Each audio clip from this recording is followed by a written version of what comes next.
Hello student, अपन बात कर रहे थे बीएससी पार्ट थर्ड में इनऑर्गेनिक केमिस्ट्री की। और इनऑर्गेनिक केमिस्ट्री का बीएससी पार्ट थर्ड का फर्स्ट यूनिट है metal ligand bonding in transition metal complex, संक्रमण धातुओं में मेटल लिगेंड बॉन्डिंग। इस टॉपिक में जो अपना बड़ा टॉपिक है, सब टॉपिक है, तो आज जो अपन बात करेंगे वो है CFS in octahedral complex, crystal field splitting, crystal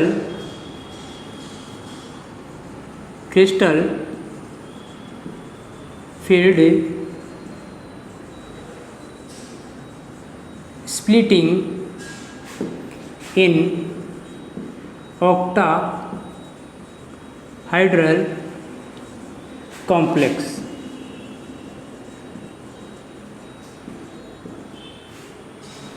crystal field splitting in octahedral complex. अष्टफलकीय संकुलों में क्रिस्टल क्षेत्र विपाटन। अष्टफलकीय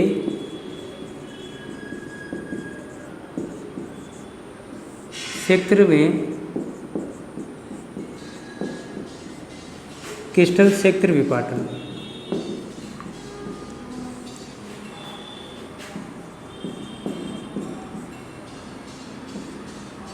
अष्टफलकीय संकुलों में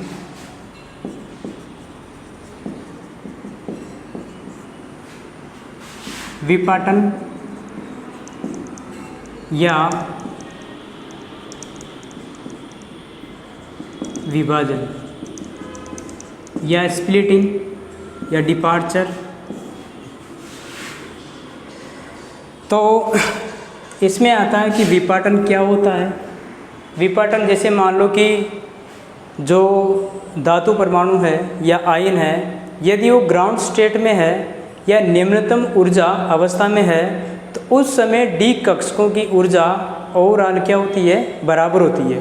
लेकिन जब इनके संपर्क में या तो कोई लिगेंड आए, या यूँ कह सकते हैं कि संकुल निर्माण के समय जब लिगेंड मेटल के संपर्क में आता है तो वो या तो मेटल के एक्सिस पे या बिटवीन द एक्सिस या तो अक्ष के अनुदिश आएगा। यदि अक्ष के अनुदिश आएगा तो जो डी कक्षकों की निम्नतम ऊर्जा या एवरेज एनर्जी है, उस एनर्जी से उच्च ऊर्जा वाले कक्षक प्राप्त होते हैं। और यदि लिगेंड इनके अक्ष एक्सिस के मध्य में आएंगे या जुड़ने का जो डायरेक्शन है तो वो मध्य में होगा, तो उस समय मिनिमम प्रतिकर्षण होगा। तो उस समय औसत ऊर्जा से निम्न ऊर्जा वाले कक्षक क्या होंगे, प्राप्त होंगे। तो विपाटन क्या होता है कि जब लिगेंड इनके कांटेक्ट में आता है तो डी कक्षक विभाजित होकर दो भागों में विभक्त हो जाते हैं, जिसमें एक भाग उच्च ऊर्जा वाला होता है और एक भाग औसत ऊर्जा से निम्न ऊर्जा वाला होता है। निम्न ऊर्जा वाले को Eg T2G कहते हैं और उच्च ऊर्जा वाले को T2G और Eg, यानी कि दो भागों में विभक्त किया गया है। जिसकी कम ऊर्जा है वो T2G और जिसकी ज़्यादा ऊर्जा है वो Eg कक्षक। Eg में 2 कक्षक होते हैं, T2G में 3 कक्षक होते हैं। तो यानी कि इसको डिफाइन कैसे कर सकते हैं कि विपाटन या विभाजन को, कि धातु परमाणु या आयन जब निम्नतम ऊर्जा अवस्था में, यानी कि ग्राउंड स्टेट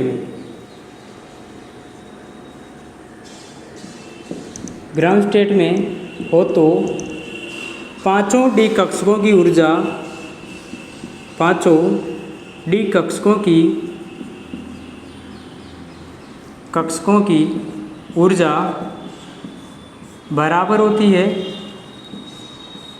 यानी कि पांचों डी कक्षक कैसे होंगे, समभ्रंश होंगे। पांचों डी कक्षकों की ऊर्जा बराबर होती है, लेकिन जब लिगेंड मेटल पर आक्रमण करते हैं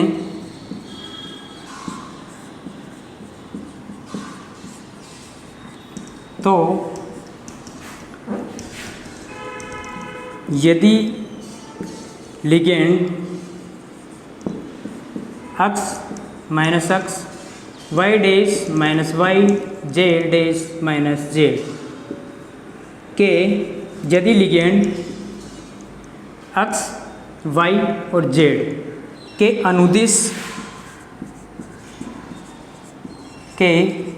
अनुदिश आएगा तो अधिकतम प्रतिकर्षण के कारण डी कक्षकों की ऊर्जा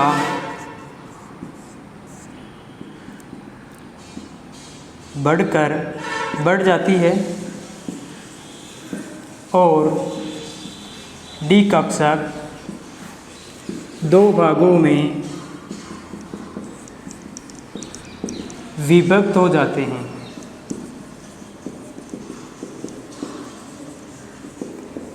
दो भागों में विभक्त हो जाते हैं यानी कहने का मतलब क्या है कि जब ग्राउंड स्टेट में होगा कोई भी मेटल एटम आयन तो उसकी एनर्जी क्या होगी, लगभग बराबर होगी। लेकिन जब लिगेंड मेटल पर आक्रमण करता है या मेटल की ओर आता है तो लिगेंड यानी कि यदि लिगेंड x के अनुदिश होगा आएगा तो अधिकतम प्रतिकर्षण के कारण डी कक्षकों की ऊर्जा क्या हो जाती है, बढ़ जाती है और डी कक्षक दो भाग में विभक्त हो जाते हैं। अधिकतम प्रतिकर्षण T2G यानी कि EG कक्षक या यूँ लिख सकते हैं कि अधिकतम प्रतिकर्षण dx square dash y square d z square कक्षकों में लगता है। अतः इन कक्षकों की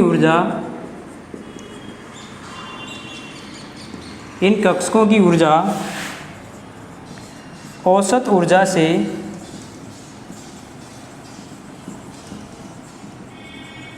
अधिक हो जाती है तथा T2G कक्षकों की ऊर्जा औसत ऊर्जा से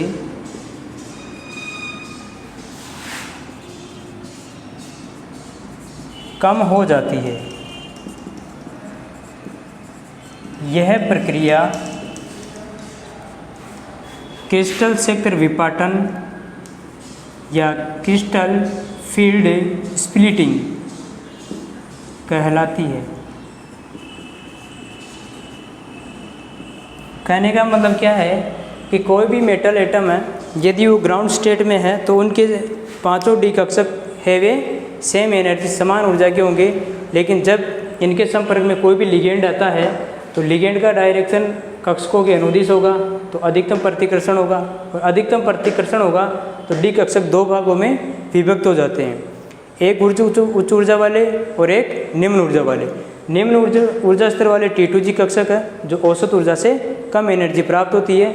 ये जो सारी प्रोसेसिंग है वो कहलाती है क्रिस्टल क्षेत्र विपाटन या यूँ कह सकते हैं क्रिस्टल क्षेत्र स्प्लिटिंग। इसको डिनोट कर लो, ये क्रिस्टल क्षेत्र विपाटन है।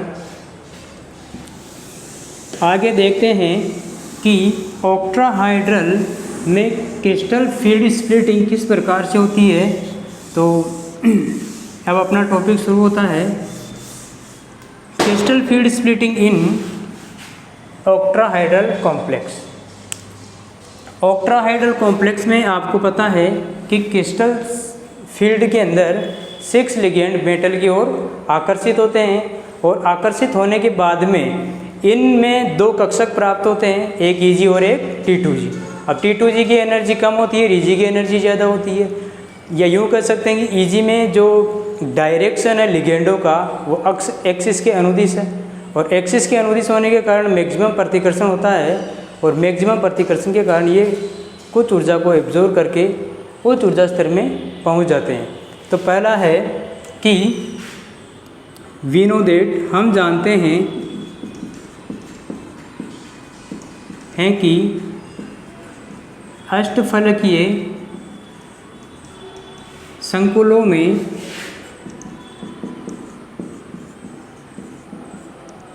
मेटल के संपर्क में 6 लिगेंड होते हैं। 6 लिगेंड इनके कांटेक्ट में होंगे और 6 लिगेंड इनके संपर्क में होंगे, अर्थात ये 6 लिगेंड एक्सिस, यानी कि अभी पिछली बार मैंने बताया था y dash minus Y, z dash minus z के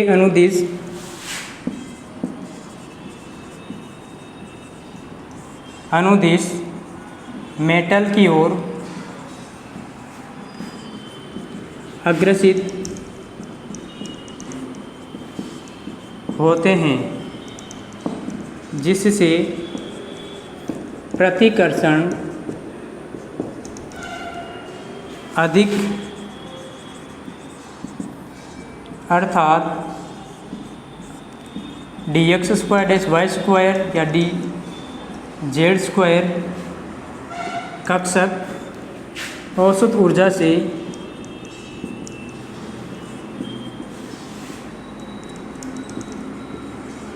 अधिक ऊर्जा ग्रहण कर उच्च ऊर्जा स्तर में पहुंच जाते हैं।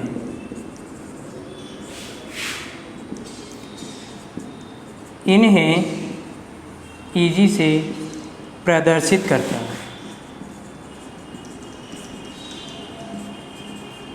कहने का मतलब क्या है कि हम जानते हैं कि अष्टफलकीय संकुल के संपर्क में कितने लिगेंड होते हैं? 6 लिगेंड।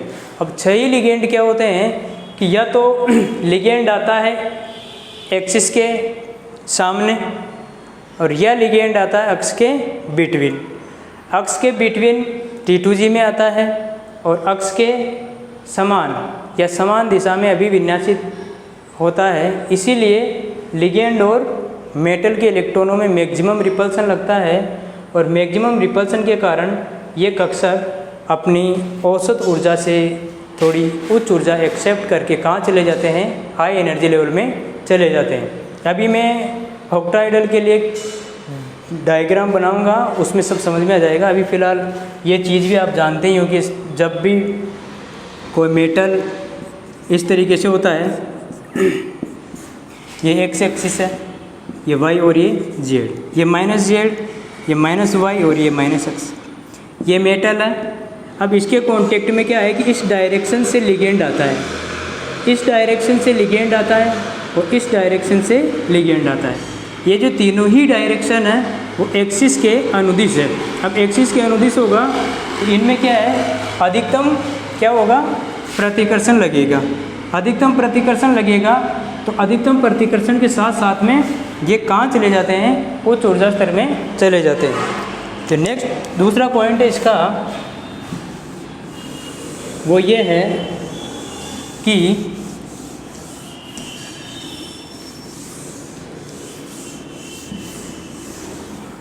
ईजी कक्ष को ये T2G में, यानी कि जब धातु परमाणु के संपर्क में लिगेंड आते हैं और वह अक्षों के मध्य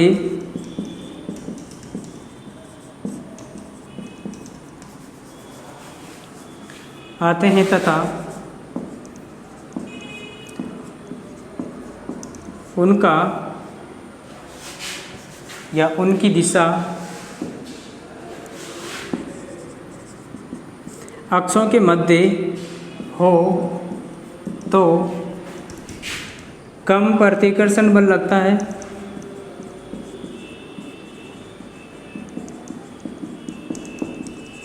जिसके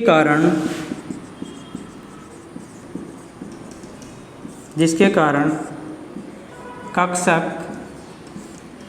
कौन कौन से कक्षक, DXY, DYZ और DZX, जिसके कारण कक्षक DXY, DYZ और DZX अपनी औसत ऊर्जा से कम ऊर्जा क्षेत्र में चले जाते हैं। इनको T2G से प्रदर्शित करते हैं। कहने का मतलब क्या है कि जैसे मान लो कि ये ऑक्ट्राइडल है कॉम्प्लेक्स, अभी मैंने बताया था आपको।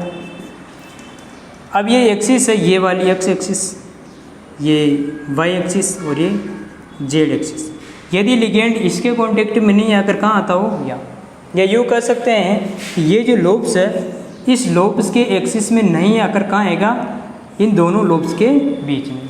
जब दोनों लोब्स के बीच में कोई लिगेंड आएगा तो उस समय मिनिमम रिपल्सन लगता है और उन कक्षकों की औसत ऊर्जा क्या हो जाती है, औसत ऊर्जा से भी कम हो जाती है। इसीलिए इन कक्षकों को में प्रतिकर्षण मिनिमम लगता है, और मिनिमम लगता है इसीलिए इनकी ऊर्जा क्या होती है, कम होती है। तीसरी जो बात है कि जब इस तरीके से ऑर्बिटल या डी कक्षकों का डिपार्चर होता है, उसके बाद इलेक्ट्रॉन इसमें किस तरीके से फील किया जाता है कि इलेक्ट्रॉन बढ़ते समय क्या ऊर्जा उत्सर्जित होगी या ऊर्जा अवशोषित होगी। आपको पता है कि किसी भी प्रक्रम में जब रिएक्शन होगी तो या तो एंडोथेरेमिक होती है या एक्सोथेरेमिक होती है। तो कहने का मतलब क्या है कि इलेक्ट्रॉन बढ़ते समय या इलेक्ट्रॉनों का पुनर्वितरण करते हैं के दौरान T2G कक्षकों में प्रवेश करने वाले इलेक्ट्रॉन 0.4 डेल ऑक्ट्राइडल ऊर्जा उत्सर्जित करता है, जबकि T2G कक्षक में प्रवेश करने वाला इलेक्ट्रॉन 0.6 डेल ऑक्ट्राहाइड्रल एनर्जी को क्या करता है, अवशोषित करता है।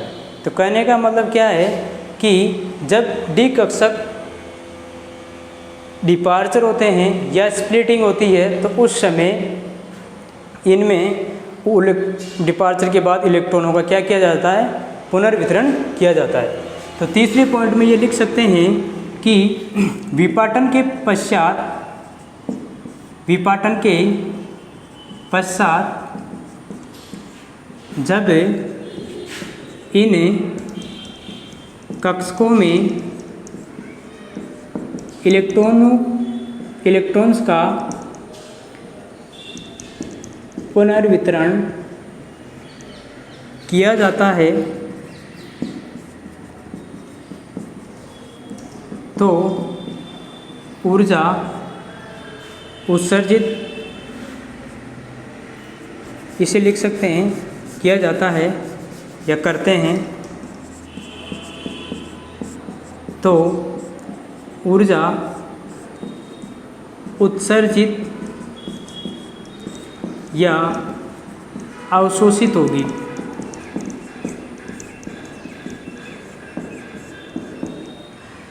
अब देखो, या तो इलेक्ट्रॉन को पुनर्वितरण करते हैं तो या तो ऊर्जा उत्सर्जित होती है। अब कितनी ऊर्जा उत्सर्जित होगी या कितनी ऊर्जा अवशोषित होगी, ये डिपेंड करता है कि आप इलेक्ट्रॉन कौन से कक्षक में एंटर कर रहे हो। तो यदि T2G कक्षक है, यदि T2G कक्षक है और यदि EG कक्षक है, तो आपको पता है कि T2G होते हैं वो निम्न ऊर्जा वाले होते हैं, तो इसमें एनर्जी लो होती है। तो एनर्जी क्या है, इलेक्ट्रॉन जब मतलब इनमें एंटर करेगा तो 0.4 डेल ऑक्टाइडल ऊर्जा उत्सर्जित होती है, जबकि इसमें तो एनर्जी क्या होगी, इमिट होगी, और EG के अंदर क्या होगी, ऊर्जा अवशोषित होगी। तो इसमें तो ऊर्जा अवशोषित और इसमें ऊर्जा उत्सर्जित। अब T2G के अंदर कितनी एनर्जी बाहर निकलेगी या उत्सर्जित होगी?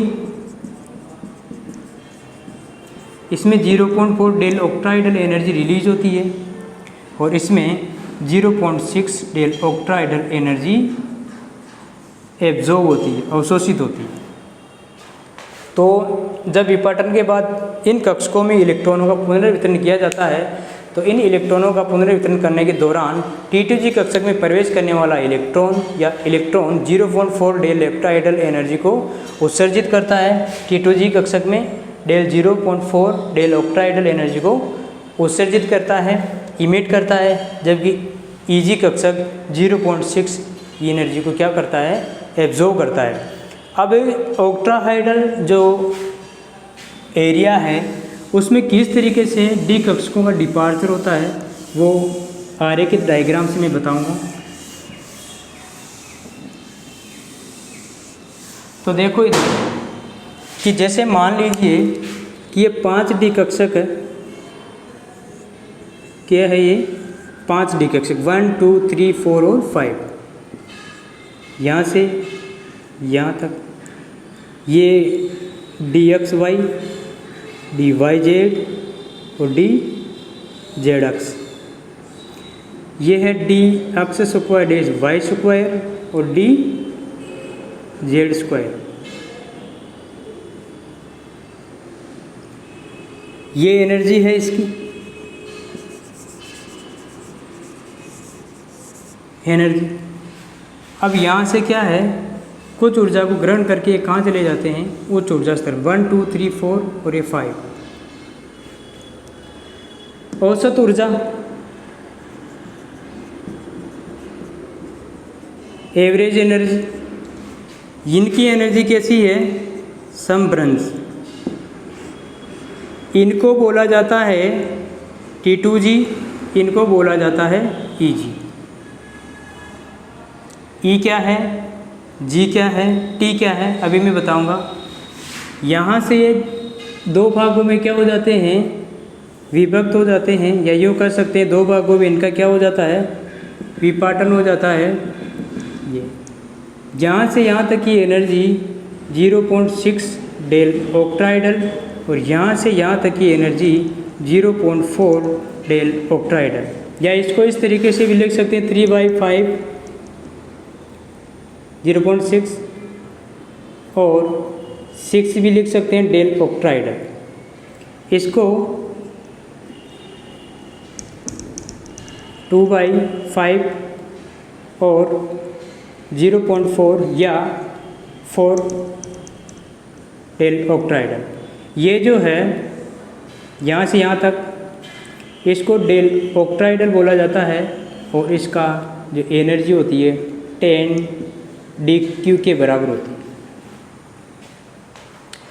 इनको EG कक्षक बोलते हैं, इनको T2G बोलते हैं।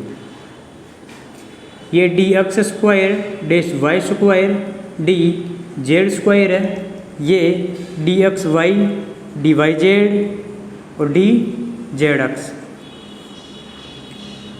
इनकी औसत ऊर्जा कम होती है, लो एनर्जी। इनकी हाई ऊर्जा होती है,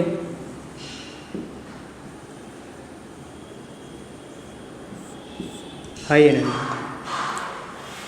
तो ये अष्टफलकीय क्षेत्र में डी कक्षकों का क्या है, विभाजन है। अष्टफलकीय क्षेत्र में डी कक्षकों का विभाजन का आरेख। अब देखो इधर, ये जो कक्षक है डी कक्षक, इसमें एक है E, एक है T और एक है G। ये द्विसंभ्रंश है, डबल डीजनरेसी, और ये त्रिसंभ्रंश है।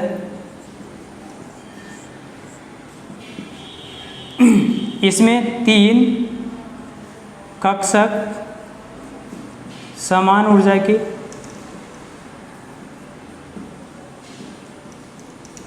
इसमें दो कक्षक समान ऊर्जा युक्त,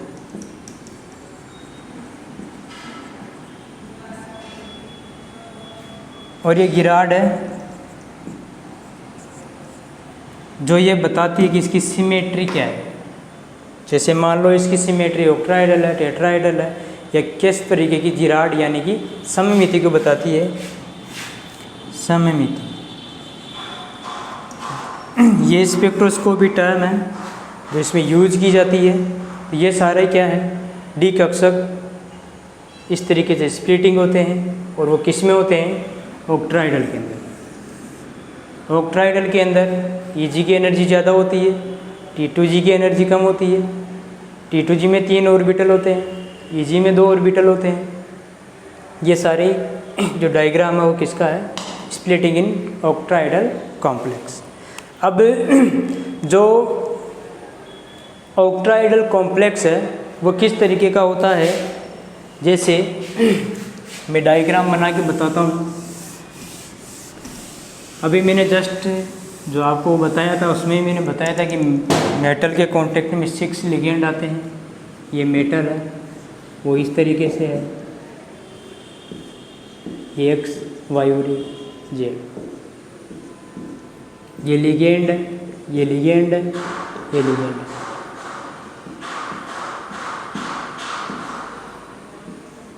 -X। अगर इसको ऐसा नहीं बनाकर ऐसा बनाए इस तरीके से तो भी बन सकता है। इस तरीके से बना सकते हो आप इसको। जो इसकी रेगुलर स्ट्रक्चर है ऑक्ट्राइडल की वो इस तरीके से बनेगी। ये X, ये Y और ये Z। ये -Y, ये -Z, ये माइनस। यहाँ से इसकी जो स्ट्रक्चर है वो इस तरीके से है।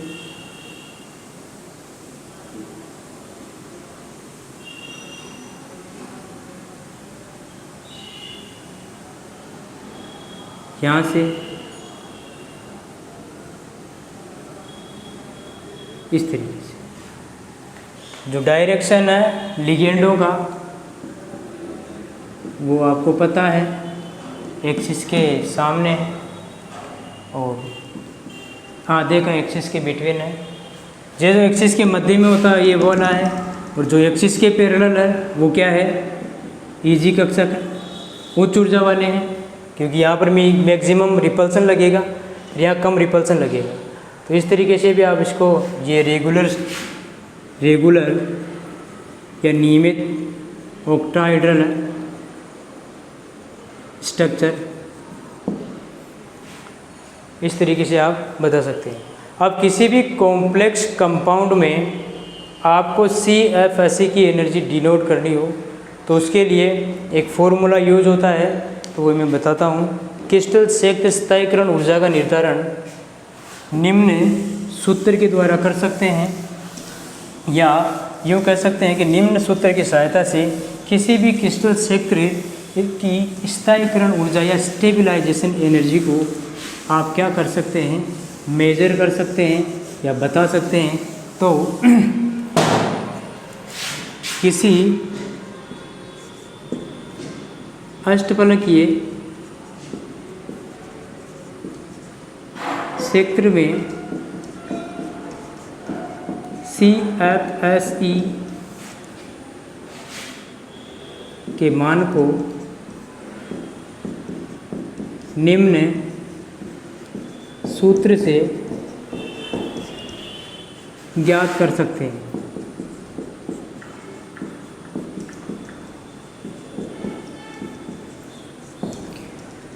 देखो, CFSE crystal field stabilisation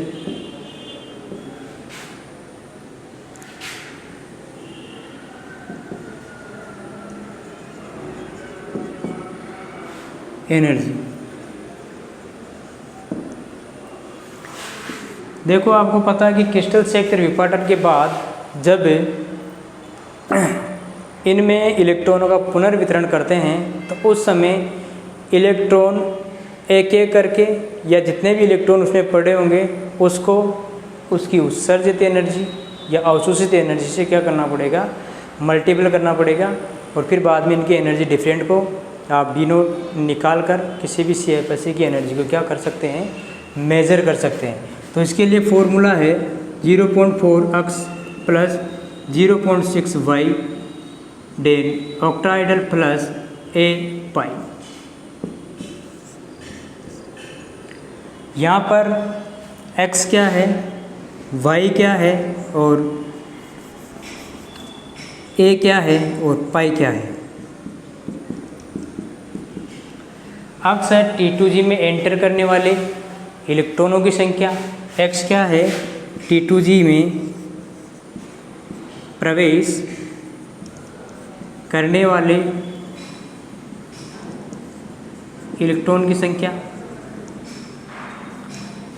y क्या है, Eg में या Eg कक्षक में प्रवेश या एंटर करने वाले इलेक्ट्रॉनों की संख्या,